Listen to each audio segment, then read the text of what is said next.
Hey, Don Williams here with today's or this month's episode of the mentor session for Accelerators Organization. And you can tell I'm in holiday mode, got my Santa hat, and so I'll try and deliver some good presents as answers for this month's questions. So here's question number one. This is like the old news where they actually had the paper and read it. So my question is from Selena Medina. And Selena's question is about international importing. So here's the business description. I have a vendor overseas in Austria that produces a great quality product. I'm struggling to find a way to import the products. I've contacted numerous attorneys and 3 importing firms, but I've not received any answers.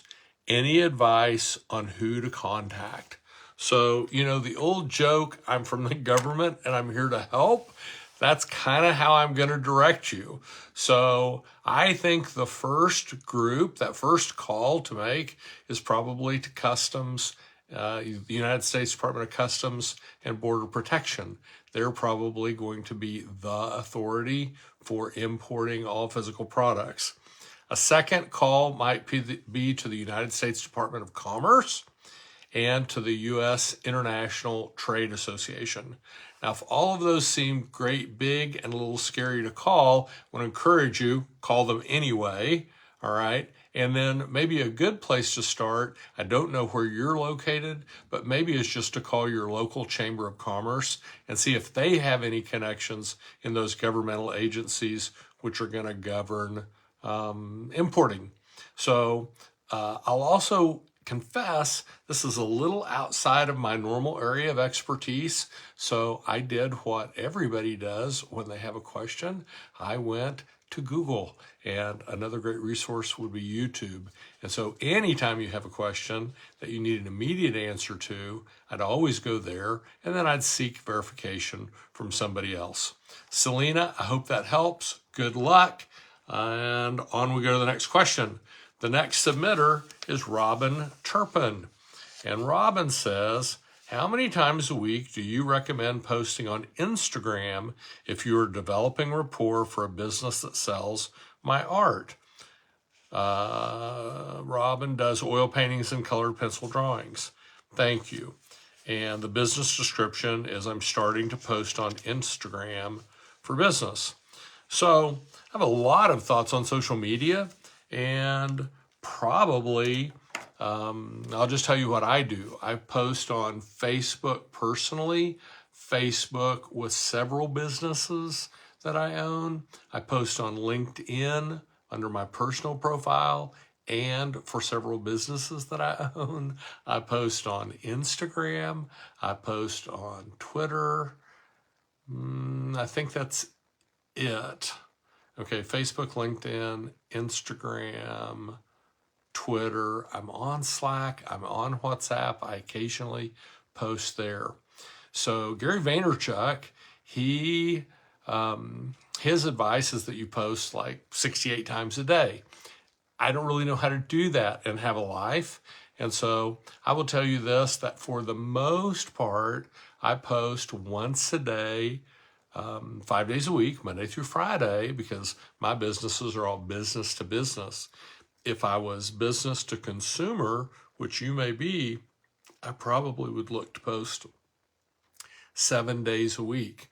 And so there's some real wisdom in strategy and in content, but job number one is just post a lot.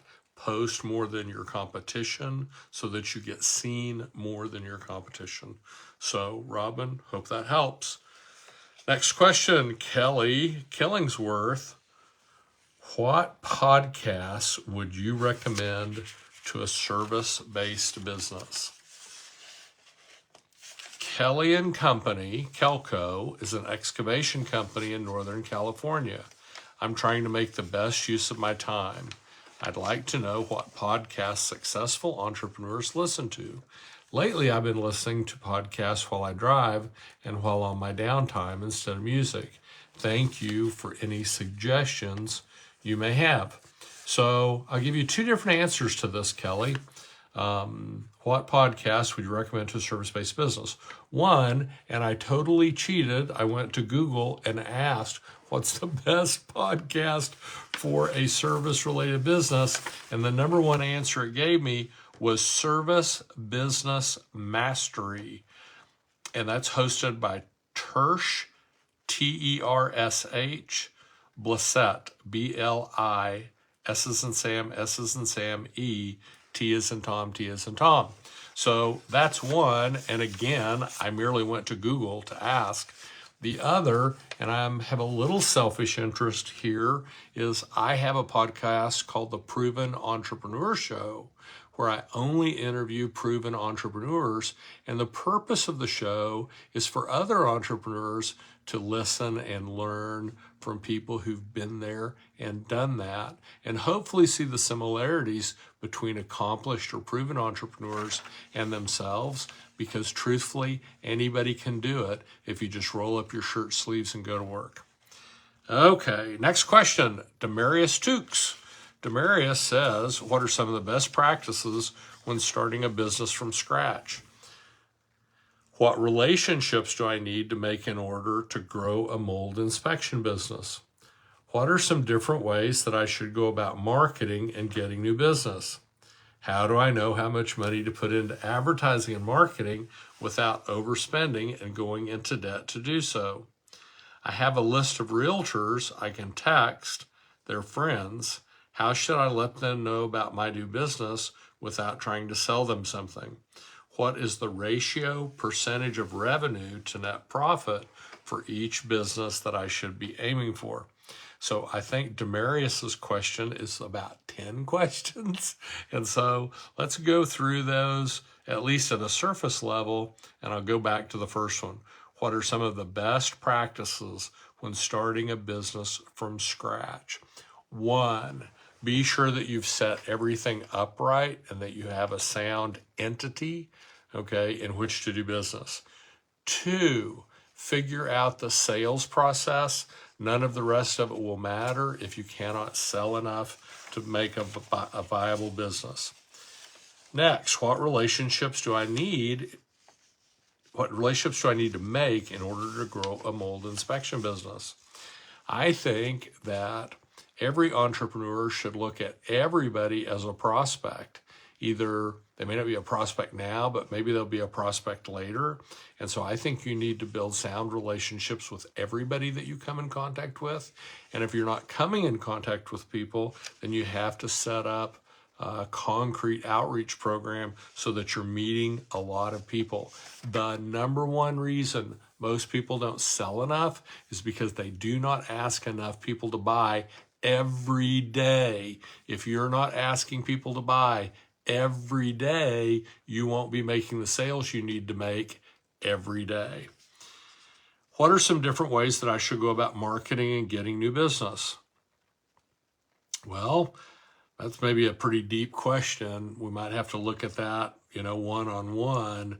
But, if you were AT&T, which you're not, you're a startup, but AT&T would do radio, television, newspapers, if they could find one, yellow pages, billboards, skywriting, girls in sandwich signs on the highway, text, email, cold calling, etc.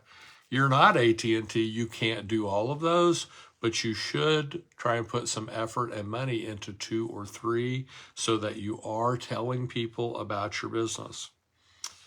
How do I know how much money to put into advertising and marketing without overspending and going into debt to do so?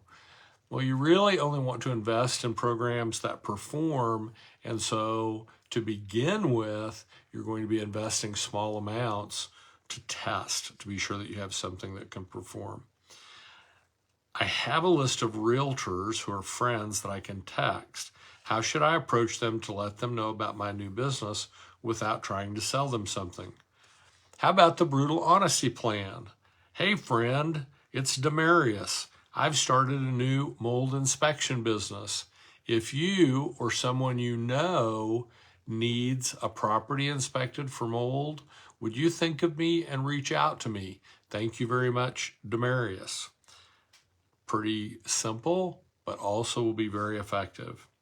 And what's the ratio percentage of revenue to net profit for each business that I should be aiming for?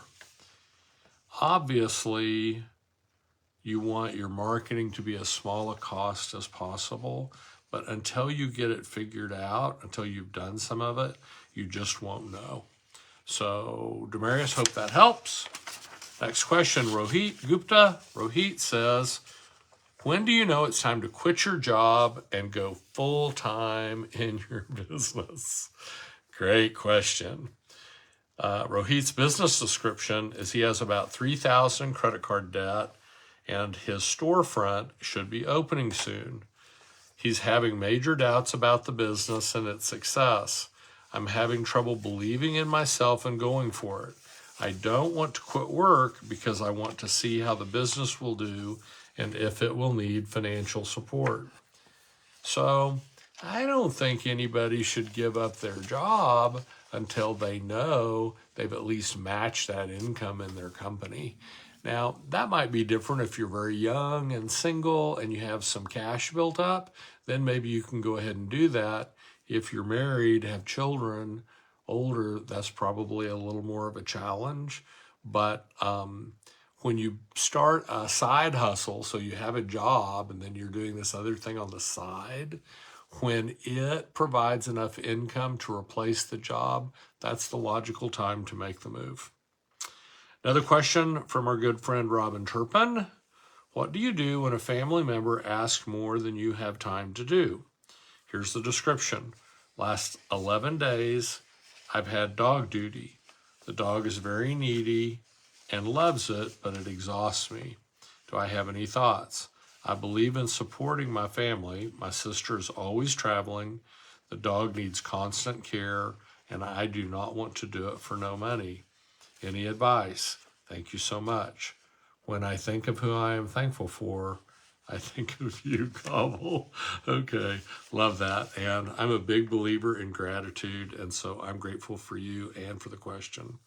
So, strong leaders run to difficult conversations, not from difficult conversations. If you feel taken advantage of, if you just don't want to do it. If people ask a question, you have the right to say no, but you just need to communicate clearly to this family member. I just don't have time to do this, and I'm sorry, but you'll need to find another solution. And that may seem hard, but it's not. Last question, Marco Antonio Sanfilio, maybe. Marco Antonio Sanfilio.